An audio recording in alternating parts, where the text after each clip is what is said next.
Welcome back to BCN news. పశ్చిమ గోదావరి జిల్లా Tadepalligudem assembly నియోజకవర్గం నుంచి కూటమి జనసేన పార్టీ అభ్యర్థిగా బొలిశెట్టి శ్రీనివాస్ నామినేషన్ దాఖలు చేశారు.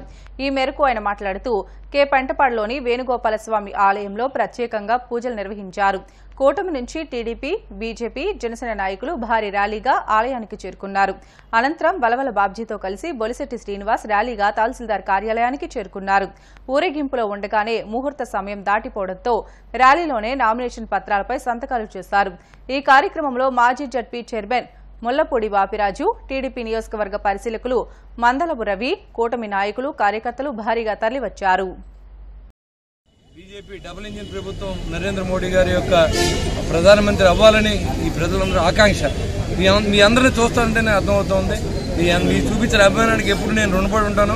మీరు ఏదైతే ఈ రోజు నా మీద చూపించిన అభిమానానికి నా జీవితం అంతా కూడా ఎప్పుడు కూడా సేవకుడిగా నన్ను చూడవలసిందిగా భావిస్తూ మీ అందరికీ పేరు పేరున ధన్యవాదాలు. ప్రతి ఒక్కరు కూడా నాకు సహకరించిన నా మిత్రుడు వలవల బాబ్జీకి, అదేవిధంగా మా అన్నయ్య దాదాజీ గారికి, తోటగోపి గారికి, ముల్లపూడి బాపిరాజు గారికి, అదేవిధంగా నాయకులు తెలుగుదేశం పార్టీ కిలపతి వెంకటరావు గారికి, అదేవిధంగా దాసరి అప్పన్న గారికి, అదేవిధంగా పరిమి రవికుమార్ గారికి, రాంపండు గారికి, కాశీ గారికి, అదేవిధంగా పుల్లా బాబీ గారికి, ప్రసాద్ గారికి, ఇంకా తెలుగుదేశం నాయకులు, బీజేపీ నాయకులు, ఇంకా కొన్ని పేర్లు మర్చిపోయినా ఏం లేదు. ఇక్కడ సమయం లేదు కాబట్టి మీరు వేరే రకంగా అనుకోవద్దు. Thank you very much. TDP అధినేత చంద్రబాబు ఉమ్మడి ఆంధ్రప్రదేశ్ రాష్ట్రానికి ప్రపంచవ్యాప్తంగా టీడీపీ అధినేత చంద్రబాబు గుర్తింపును తీసుకువచ్చారని కడప టీడీపీ మైనార్టీ నేత అమీర్ బాబు, సీనియర్ నాయకులు లక్ష్మీరెడ్డిలు తెలిపారు. చంద్రబాబు జన్మదిన వేడుకలను కడప నగరంలోని టీడీపీ కార్యాలయంలో ఘనంగా నిర్వహించారు. తొలుత పార్టీ నేతలు కేక్ కట్ చేసి తమ అధినాయకుడికి పుట్టినరోజు వేడుకలు నిర్వహించారు. ఈ సందర్భంగా నాయకులు మాట్లాడుతూ సీఎం జగన్ అస్తవ్యస్త విధానాల కారణంగా రాష్ట్రం వెనక్కి వెళ్లిందని, ఇలాంటి తరుణంలో రాష్ట్రానికి చంద్రబాబు అవసరం ఎంతో ఉందని అన్నారు. రానున్న కాలంలో చంద్రబాబు ముఖ్యమంత్రిగా బాధ్యతలు చేపట్టి రాష్ట్రానికి ప్రపంచ స్థాయి గుర్తింపును తీసుకువస్తారని అన్నారు.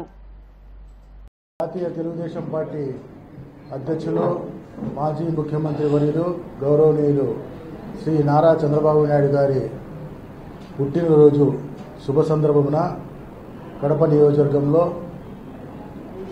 మన తెలుగుదేశం పార్టీ ఆధ్వర్యంలో నాయకులు, కార్యకర్తల సమక్షంలో ఈరోజు ఘనంగా చంద్రబాబు నాయుడు గారి పుట్టినరోజు సందర్భమున కేక్ కటింగ్ కార్యక్రమం చేసి వేడుకలు జరుపుకోవడం జరిగింది.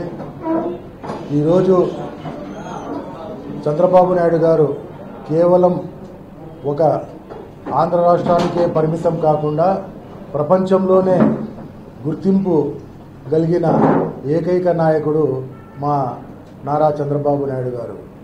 నారా చంద్రబాబు నాయుడు గారు తన పరిపాలనలో ఈ ఉమ్మడి రాష్ట్రంలో ఈ ఆంధ్ర రాష్ట్రాన్ని స్వర్ణాంధ్రప్రదేశ్ దిశగా తీసుకొని పోవాలా, భారతదేశంలోనే కాకుండా ప్రపంచ స్థాయిలోనే గుర్తింపు తీసుకొని రావాలనే ఏకైక లక్ష్యంతో ఆయన పరిపాలన సాగించడము మనమంతా కూడా స్మరించుకోవాల్సిన అవసరం ఉంది. ఈరోజు వచ్చేసి ఈ రాష్ట్రంలో గత 5 సంవత్సరాల పరిపాలన జగన్మోహన్ రెడ్డి గారి పరిపాలనలో పూర్తిగా అస్తవ్యస్తమైపోయి ఈ జగన్మోహన్ రెడ్డి గారి పరిపాలన దాదాపుగా ఒక 20 సంవత్సరాలు వెనక్కి వెళ్లిపోయింది మన రాష్ట్రము. మళ్ళా యథావిధిగా మళ్ళా ఈ రాష్ట్రం యొక్క పరిపాలన గాడిన పెట్టాలంటే కేవలం చంద్రబాబు నాయుడు గారి అధికారంలో వస్తేనే మన రాష్ట్రం బాగుపడుతుందని చెప్పి ప్రజలందరూ కూడా గ్రహించినారు.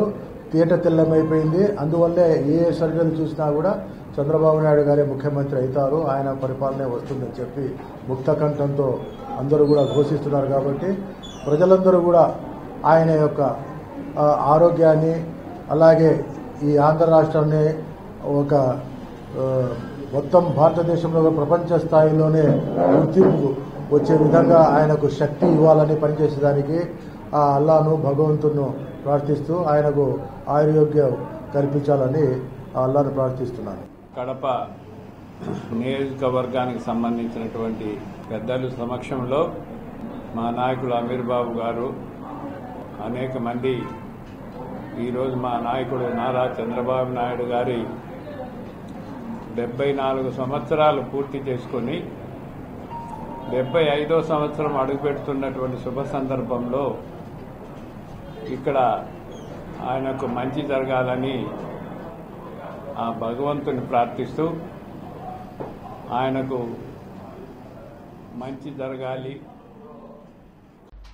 ఏపీ బహుజన జేఏసీ ఆలోచించి పార్టీలకు కులమతాలకు అతీతంగా సమస్యలపై పోరాడుతుందని AP Bahujan JAC founder and convener Talluri Madhu అన్నారు. పశ్చిమ గోదావరి జిల్లా భీమవరంలోని ఏపీ బహుజన జేఏసీ ప్రధాన కార్యాలయంలో మీడియా సమావేశం నిర్వహించారు. ఈ కార్యక్రమంలో మధు మాట్లాడుతూ ఎన్నికల బరిలో ఉండే బడుగు బలహీన వర్గాలకు తమ మద్దతు ఎప్పుడు ఉంటుందని అన్నారు. అలాగే బీసీ అభ్యర్థి అయిన పశ్చిమ గోదావరి జిల్లా నర్సాపురం పార్లమెంట్ అభ్యర్థి గూడూరి ఉమాబాలకు తమ మద్దతు తెలియజేస్తున్నట్లు తెలిపారు. జిల్లా అధ్యక్షుడు రవి మాట్లాడుతూ కొయ్య మోషన్ రాజు కుమారుడు కొయ్య చిట్టిరాజు జాతీయ స్థాయి సివిల్ సర్వీస్లో 833 ర్యాంకు సాధించడం పట్ల హర్షం వ్యక్తం చేశారు. ఈ కార్యక్రమంలో ఏపీ బహుజన జేఏసీ సభ్యులు నాయకులు పాల్గొన్నారు. సాంఘికపరమైన అంశాలు, చాలా అంశాలు, సంక్షేమపరమైన అంశాలు, చాలా విషయాలు పరిష్కరించుకుంటూ చాలా విషయాలపై మేము పోరాడుతూ చాలా సేవా కార్యక్రమాలు చేస్తూ మేము కొనసాగుతున్నాం. ఈ తరుణంలో 2024 సార్వత్రిక ఎన్నికలు రావడం జరిగింది. ఈ ఎన్నికల్లో మేము ఎవరికి సపోర్ట్ చేయాలన్నది మా కోర్ కమిటీ నిర్ణయం ప్రకారం ఈరోజు ఈ ప్రెస్ మీట్ ఏర్పాటు చేయడం జరిగింది. మేము యాక్చువల్గా మా ఏపీ బహుజన జేఏసీ అనే ఈ ఆర్గనైజేషన్ ఎటువంటి పార్టీలకి మద్దతు పలకదు. ఎందుకంటే మేము పార్టీలకు అతీతం, కులాలకు అతీతం, మతాలకు అతీతం. ఈ ఏపీ బహుజన జేఏసీలో ఎస్సీ, ఎస్టీ, బీసీ, మైనారిటీ వారితో పాటు ఆర్థికంగా వెనబడిన ఓసీ వారు కూడా దీంట్లో చాలామంది క్షత్రియులు, కాపులు, తూర్పు కాపులు, చాలామంది చాలామంది బీసీ వాళ్ళు చాలామంది కూడా దీంట్లో ఈ ఏపీ బహుజన జేఏసీ సభ్యత్వం పొందినవారు ఉన్నారు. అయితే ప్రాముఖ్యంగా ఈ ఎలక్షన్ టైంలో మేమంతా ముందుకు రావడం కారణం ఏంటంటే ఎక్కడైతే బీసీలు ప్రధానంగా బీసీలు పోటీలో నిలబడ్డారో ఆ బీసీలు నిలబడిన ప్రదేశానికి వెళ్ళి స్టేట్లు ఎక్కడ నిలబడినా మా ఏపీ బహుజన జేఏసీ మద్దతు పలుకుతుందని దీని మూలంగా మీకు తెలియజేయడం జరిగింది.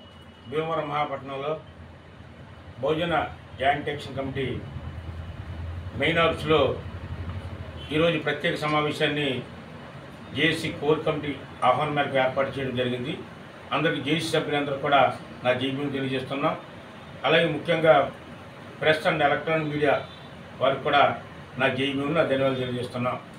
ఈరోజు ఈ మీటింగ్ ముఖ్య ఉద్దేశం ఏంటంటే మరి నిన్ననే అందరూ కూడా మరి సార్వత్రిక ఎన్నికల్లో నామినేషన్లు వేయడం జరిగింది. అలాగే మరి ఎలక్షన్ కూడా హోరాహోరీగా జరుగుతుందని కూడా మీ పత్రికల వారు మీరు కూడా ముందుగానే తెలియజేస్తున్నారు. అయితే ఇంత ముందుగా పవన్ గారు చెప్పినట్టుగా ఈ ఎలక్షన్లో అయితే ఏ ప్రాంతంలో అయితే ఎస్సీ, ఎస్టీ, బీసీ, మైనార్టీలు మరి ఎమ్మెల్యే కానీ ఎంపీకి కానీ అలాగే స్వతంత్ర అభ్యర్థులు కానీ పోటీ చేసినట్టయితే మేము ఒక నిర్ణయం తీసుకోవాలని ముఖ్య ఉద్దేశంతోనే ఈ మీటింగ్ ఏర్పాటు చేయడం జరిగింది. మరి రాష్ట్రంలో ఎక్కడైనా కానీ మరి మేము మా మైనార్టీ వర్గాలకి మన ఎస్సీ, ఎస్టీ, బీసీ వాళ్ళకు కూడా మరి సపోర్ట్ చేసి మేము వాళ్ళకి ముందు నడిపిస్తామని కూడా ఈ సభాముఖంగా తెలియజేస్తున్నాం. ఏపీ బహుజన జేఏసీ అన్నది రాజకీయ నాయకులకు అతీతంగా ఈ ఏపీ బహుజన జేఏసీ అన్నది మేమందరం కూడా ఏర్పాటు చేయడం జరిగింది. దీని ముఖ్య ఉద్దేశం ఏంటంటే ఏపీ బహుజన జేఏసీ ఎక్కడైతే ఎస్సీ, ఎస్టీ, బీసీ, మైనార్టీలకి ఎక్కడైతే ఏ ఇబ్బందికరంగా ఉన్నా వారికి ఎక్కడైనా అన్యాయం జరిగినా మేము ముందుండి అది పోరాటం చేయడం జరుగుతుంది. అలాగే అంబేద్కర్ గారి ఆశయాలను కూడా ఎదురు తీసుకెళ్ళడం కూడా జరుగుతుంది. అలాగే ఒక బీసీ మహిళకి, ఒక సామాన్యమైన కుటుంబంలో ఉన్న బీసీ మహిళకి ఇవ్వడం జరిగింది. కాబట్టి మేమందరం కూడా ఏపీ బహుజన జేఏసీ వారికి పూర్తి మద్దతు ఇస్తాము. అలాగే బీసీలకి మరి ఎక్కడైతే పోటీ చేస్తారో అక్కడ మా ఏపీ బహుజన జేఏసీ అందరం కూడా మరి కార్డులు వేసుకుని వెళ్ళి వారికి సంఘీభావం తెలియజేస్తాం. ఉండి నియోజకవర్గ అసెంబ్లీ టీడీపీ కూటమి అభ్యర్థిగా ఈ నెల 22న నామినేషన్ వేస్తున్నట్లు నర్సాపురం ఎంపీ రఘురామకృష్ణంరాజు తెలియజేశారు. ఈ మేరకు ఆయన మీడియాతో మాట్లాడుతూ పశ్చిమ గోదావరి జిల్లా కాళ్ల మండలం పెదమేరంలోని తన నివాసం నుంచి ర్యాలీగా ఉండి మండల కార్యాలయానికి వెళ్లి నామినేషన్ దాఖలు చేయనున్నట్లు తెలిపారు. కూటమి నుంచి టీడీపీ, బీజేపీ, జనసేన పార్టీల నాయకులు, కార్యకర్తలు భారీగా తరలివచ్చి నామినేషన్ కార్యక్రమాన్ని జయప్రదం చేయాలని ఆయన కోరారు. అలాగే తనను అత్యధిక మెజార్టీతో గెలిపించాలని ఓటర్లకు విజ్ఞప్తి చేశారు. ఈ నెల 22వ తారీఖు అనగా సోమవారం ఉదయం 10 గంటలకు పెదమరంలోని నా స్వగృహం నుండి బయలుదేరి ఉండి తహసీల్దార్ పబ్లిక్ ఎంఆర్ఓ ఆఫీసులో నా నామినేషన్ దాఖలు చేస్తున్నాను కూటమి అభ్యర్థిగా తెలుగుదేశం పార్టీ తరఫున. ఈ సందర్భంగా తెలుగుదేశం, జనసేన, బీజేపీ నాయకులు, కార్యకర్తలు, అభిమానులు అందరూ కూడా వచ్చి నాకు మీ ఆశీస్సులు అందజేసి మంచి విజయాన్ని అందజేయాలని చెప్పి మనస్ఫూర్తిగా కోరుకుంటున్నాను. మన టాలీవుడ్ సూపర్ స్టార్ మహేష్ బాబు హీరోగా, శ్రీలీల హీరోయిన్ గా మాటల మాంత్రికుడు త్రివిక్రమ్ తెరకెక్కించిన వార్తలు ముగించే ముందు ముఖ్య అంశాలు మరొకసారి. ఉత్సాహంగా మేమంతా సిద్ధం జగన్ బస్సు యాత్ర, అనకాపల్లి జిల్లాలో లభించిన విశేష స్పందన.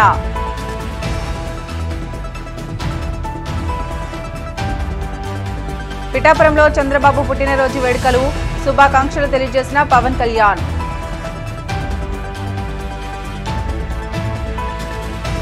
కాకినాడలో ఎన్నికల సెక్టోరియల్ అధికారులకు శిక్షణ, పరిశీలించి పలు సూచనలు చేసిన కాకినాడ కలెక్టర్ నివాస్. కడప లోక్సభ స్థానానికి నామినేషన్ వేసిన షర్మిల, ఆలోచించి మంచి తీర్పునివ్వాలంటూ ఓటర్లకు విజ్ఞప్తి. ఇవి ఇప్పటివరకున్న బులెటిన్లోని అప్డేట్స్. మరిన్ని లేటెస్ట్ అప్డేట్స్ కోసం చూస్తూనే ఉండండి BCN న్యూస్.